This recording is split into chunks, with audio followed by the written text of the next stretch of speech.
Hello everyone, good morning, good evening, good afternoon, যখন যেভাবে শুনছেন গ্রিটিং রিসিভ করবেন। আজকে আমরা রাইট ফর্ম অফ ভার্বের আরেকটা সেগমেন্ট নিয়ে আলোচনা করব, সেটা হলো আই উইশ বা I fancy.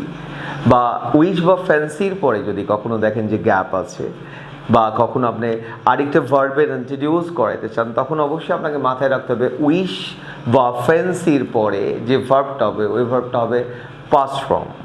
I strongly repeat it again, মানে উইশ এবং ফ্যান্সি এটা মূলত মানুষের ডিজায়ার বা মানুষের কোনো এক্সপেকটেশনকে রিপ্রেজেন্ট করে। সেক্ষেত্রে যেমন আই উইশ, এখানে একটা জিনিস বলে রাখি, যখন আই উইশের পরে আপনি একটা অক্সিলারি ভার্বকে মূল ভার্ব হিসেবে কাজ করাবেন, অবশ্যই আয়ের পরে ওয়ার ব্যবহার হবে। যেমন I wish I were a king, I wish I were a rich man. I wish I were a teacher. I wish I were a great man.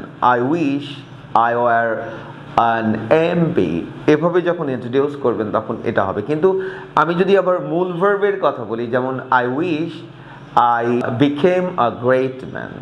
I wish I became a rich person. I wish I stood fast in my area. I wish I got a good job. I wish I managed her mind. I wish I treated him well. এইভাবে। আবার যখন I ফ্যান্সির ক্ষেত্রে হবে বিষয়টা ঠিক similar হবে। I fancy মানে আমার ইচ্ছা হয়।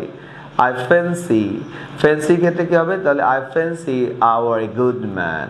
ওকে, I fancy I became a great man. তার মানে আই উইশ এবং ফ্যান্সির ক্ষেত্রে আমরা ভার্বের যে ব্যবহারটা করব সেটা যখন অক্সিলারি ভার্ব হবে তখন অবশ্যই আর হবে, আর যখন মূল ভার্ব হবে তখন ভার্বের ভিটু হবে। আল্লাহ হাফেজ।